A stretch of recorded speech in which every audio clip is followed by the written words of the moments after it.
Hello, my name is Clay Gilbert. Welcome to my webinar for this year's Promo Day. And the webinar for today is titled Finding Your Voice, Determining or Creating Your Author Brand. Now, let me, by way of introduction, say a few things about myself. I'm the author of 6 novels, the first 2 of which were published in 2013. I write mostly science fiction, fantasy, and horror novels. I've published a trilogy of science fiction novels called the Children of Avaway series. That's Anna and the Children of Avaway, Anna and the Exiles, and Anna and the Gates of Grace. Also published a related sci-fi romantic comedy called The Conversationalist, Book 1, Out of the Blue, soon to be followed by Book 2, Mission on Mercy Prime. I've also written a vampire romance called Dark Road to Paradise, soon to be followed by a sequel, Cassie's Song. And I've also written a YA young adult dystopian book by the name of Eternity, and that's soon to be followed by a sequel called Islands of Light. But in 2013, when I published my first books, I knew nothing about the business other than I wanted to tell stories. I wanted to publish books and have my stories put out into the world like the stories that I read when I was growing up. And I thought that's what the writing business was. But the marketplace has changed a lot. There's a lot of competition. There's a lot of competition for the reader's dollar these days, and for the reader's time and attention. Not only do we as authors have to write a good story with believable, convincing characters that engage the emotions of our readers, not only do we have to craft a compelling plot line and have emotional stakes that will keep our readers reading until the very end, but we also have to have a way to distinguish ourselves and our authorial voices from those crowding up the marketplace everywhere. That's another thing I didn't quite understand when I was first getting into the business. I didn't understand how self-promotion and self-determination was a very important part of the authorial toolbox. Every writer these days, you need to have a sense of your own voice as an author, not only on the page and in your story, it's certainly very important there, but also once your book is published, your voice as an author becomes important to the job of selling it.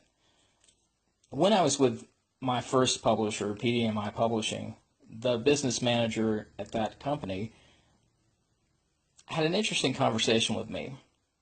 And she said, "Clay, what do you think it is that distinguishes a Clay Gilbert book from someone else's book? There are a lot of science fiction, fantasy, and horror novels out in the world. What makes mine different from someone else's?" And I didn't have an answer for that right away. It took, I think, at least the first 3 books of the Children of Avaway series for me to determine what it is for me, the hook that my particular stories tend to all hang upon, the thing that I am particularly compelled by in my work. And for me, it's the perspective of an outsider, and particularly the perspective of the disabled person. The disabled person, the disenfranchised person, I enjoy using the lens of speculative fiction, and by speculative fiction I mean horror, fantasy, and science fiction, not as escapism, as a lot of people tend to pigeonhole those genres, but as a lens to look at humanity and to look at our culture with a sort of distance that allows us to see not only what's good about it, but what's wrong with it and how we might envision a better future.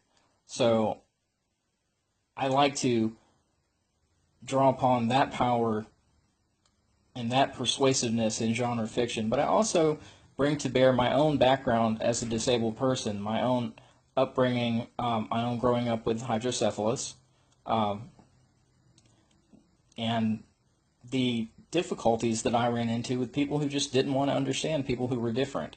I find that science fiction, fantasy, and horror provide a unique lens to focus on that type of story. And in all of my stories, I try to bring that experience to bear. Anna, in my Children of Vaporwave series, may be an 18-year-old girl from another planet, but she has birth defects which set her apart from her culture. She has fears of her own. She's claustrophobic. She has desires and dreams. She wants to get off her planet and explore the worlds beyond hers, and she's told that that's a bad idea. My vampire novel, Dark Road to Paradise, features a human female protagonist who's HIV positive. Cassie Edwards knows all about living on the outside of culture. So it's important to me as a writer of genre fiction that I'm telling human stories, and that I'm telling stories which reflect my own life, my own concerns as a disabled person, my own upbringing with hydrocephalus, even sometimes my musical and cultural interests and influences. Bring yourself to your fiction. Let people know you through your stories. I don't mean that you have to write only the things that you've experienced. Surely the examples of my own writing show you that that isn't the case. But write what you know is a very real thing, and if you bring your parts of your heart and soul to your writing, if you write about things that you're passionate about, then that will contribute to helping you find your authorial voice. Find what it is that sets your work apart from others in the crowded marketplace. When I realized that a common theme of my own work was dealing with society through the perspective of disabled people and of disenfranchised outsider people, that gave me an answer for the question I'd been asked years ago about what makes the Clay Gilbert story unique. And that made a lot of difference, because once you find your voice, once you find your author brand, to use another phrase that it's typically synonymous with author voice, you'll find it a lot easier to find an audience. Your audience is looking for a reason to listen to you instead of listening to another storyteller. A reason that they want to buy your book instead of buying any of the millions of others that are out there. And even though it seems like the literary marketplace has narrowed because now we have what are called the big five publishers in New York, and a lot of the other publishers have gone out of business, we also have a lot of folks self-publishing. We have a lot of indie publishers, small press publishers like my own publisher, Dark Moon Press, my own current publisher, Dark Moon Press. The publishing world has changed, but many variables have stayed the same. It doesn't matter whether you're a best-selling author or whether you're a newcomer to the scene who's working as an independent author in such a crowded marketplace. You have to get out there and promote yourself. You have to connect with the reader. In my promo day presentation last year, I talked about public appearances and how signing autographs and going to conventions and going to book signings were very important to an author. Not for us, not for the author, not to sign autographs and get our faces out there, but to make a real human connection between ourselves and our audience. In the same way, finding your voice as an author is crucially important to establishing that connection with your reader. What are some ways to do that? What are some ways? Well, I've already identified one of them, and one of them is to look at your stories, look at the things that you write about and the things that you're drawn to write about, and see what of you is reflected in that. Also, utilize social media, such as your Facebook page or author website, and use it, make your social media presence reflect your authorial voice. Everything you present to your reader, whether it's the work that you publish, your Facebook page, your official website, your blog, all of these things should be harmonious. That's a good metaphor, harmonious. They should go together. They should complete a picture of that authorial voice that we're talking about. So, not only is it important to identify what stands out about your authorial voice in your actual work, but also to make sure that that is a consistent thread throughout all of your social media and methods of promotion.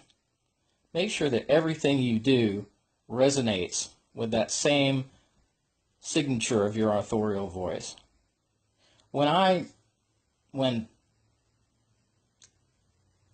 my first novel, Anna, the first novel in my Children of Averwood series, it was a trilogy at the time. It's about to be a quartet, and there's plans for a fifth book after that, so it's easy to think of it as a trilogy.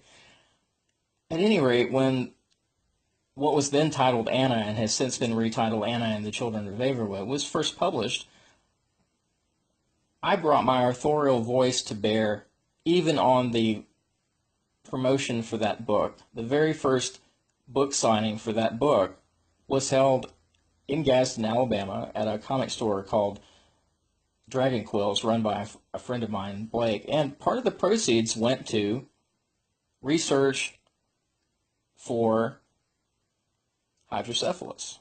I've been hydrocephalic all my life. I was born with it, and it's impacted my life. And Gary Holder, the human protagonist of the Children of Averwood series, is hydrocephalic. And there are many things about Holder that are reflected, they reflect things about me. He's different from me in a lot of ways, but I wanted the novel not to be an escapist fairy tale about a guy going to outer space and falling in love with an alien girl from another planet. I wanted it to be something that communicated the experiences that I've had, the experiences of growing up on the fringes. And one of the things that contributed to that for me was growing up with hydrocephalus. So some of Holder's experiences in that regard were informed by my own experiences. And to get back to the idea of promotion and how it reflects authorial voice, it made sense to me when it was time to have a book signing for this first book that those proceeds would go to hydrocephalus research. My publisher was also, my publisher at the time, PDMI Publishing, was also highly in favor of that. Excuse me. And so we did that. If you can find a cause like that to contribute to in connection with a book signing, that's a good way to involve your authorial voice, your personal connection to your work, in the promotion of your work.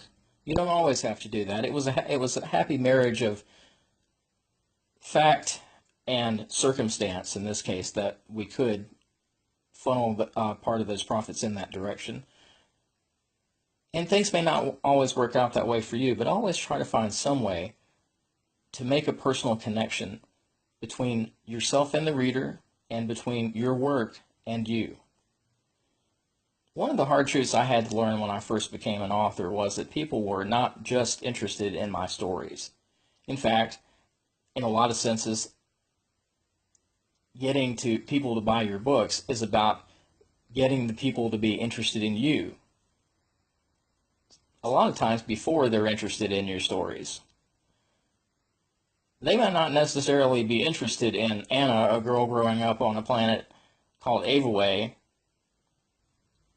but if they learn that Clay Gilbert grew up sort of an outsider because he had hydrocephalus and people didn't understand him the way that people don't understand Anna in her world, then they might find reading Anna's story more interesting.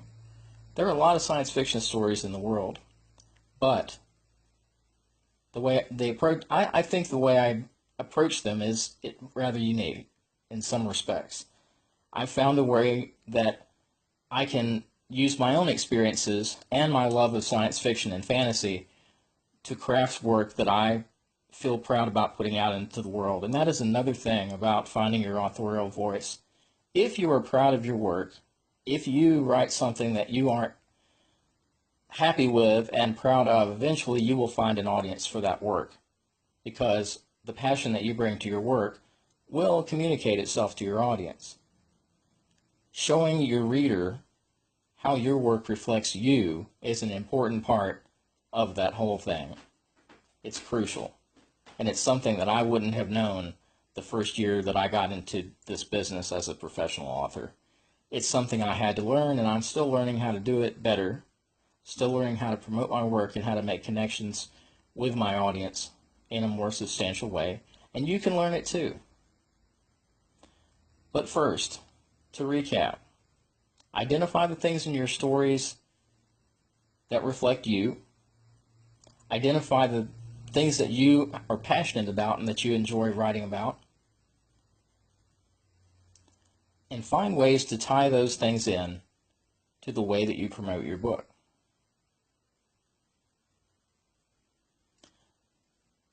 The more personal you can make it in terms of the experience of the connection between yourself and your readers, the better off you'll be. Not saying that you're going to, just because you identify your voice and you identify a few ways to connect with your reader, that you're magically going to have a bestseller. It's a constant process. It's a constant, I don't want to say battle, but it's a constant evolving process. It's a process of engagement. And that's another good word to apply to the process of connecting with the reader. Writing is not just about putting words down on a page. Writing is also a process of engagement between the author and his audience or her audience. A lot of times we don't know whose lives we're touching with our work. We don't know who might pick up our story and just read it to get their mind off a bad time, maybe a hard time they might be having at work or with family. And how many other readers might find something reflected in that story that speaks to them because of an experience they've had in their own lives. Different people will connect with your work for different reasons. And that process of connection, of engagement with the reader, is crucially important to what we do as authors. So take every occasion that you can, whether it's setting up a book signing, whether it's posting regularly on a blog or on your author website.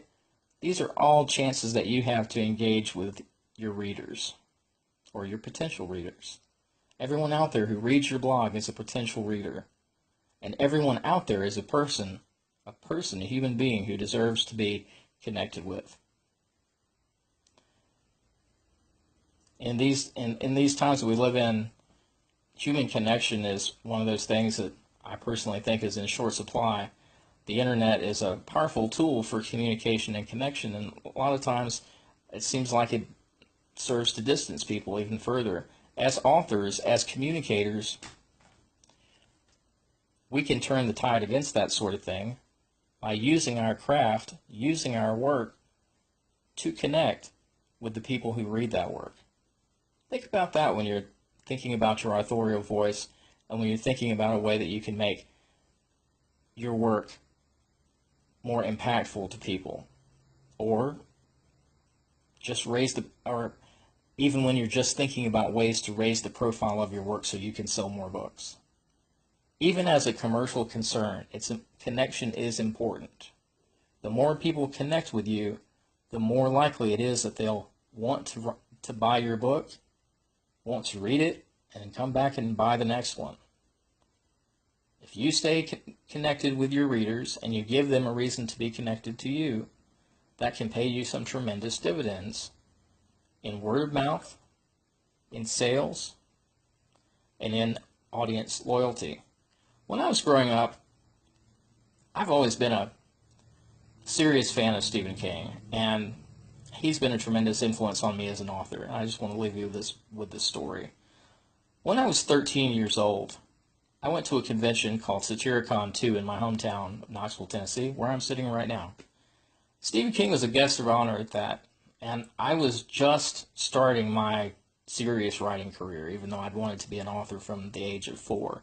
I had my first short story published in Scholastic Magazine that year when I was 13, and I was working on my first novel-length manuscript, a 270-page epic fantasy that would end up being called The Dream Key and would be kind of a piece of junk, but, you know, everybody's got to write a piece of junk. Anyway, Stephen King, best-selling author in the world at that time, took a whole hour to sit down and talk to me, a 13-year-old kid who was interested in writing.